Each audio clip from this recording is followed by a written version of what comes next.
नमस्कार. हरिपाठातील 11वा अभंग सादर करत आहे, तरी तो शेवटपर्यंत बघा. हरी उच्चारणी अनंत पापराशी, जातील लयाशी क्षण मात्रे.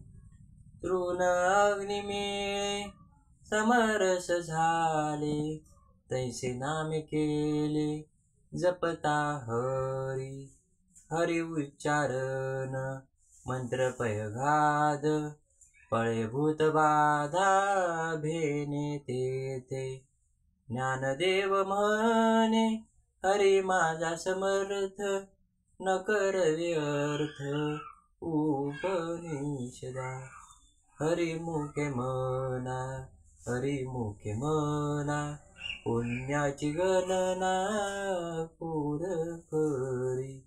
पुण्याची गणना फूल करी. धन्यवाद.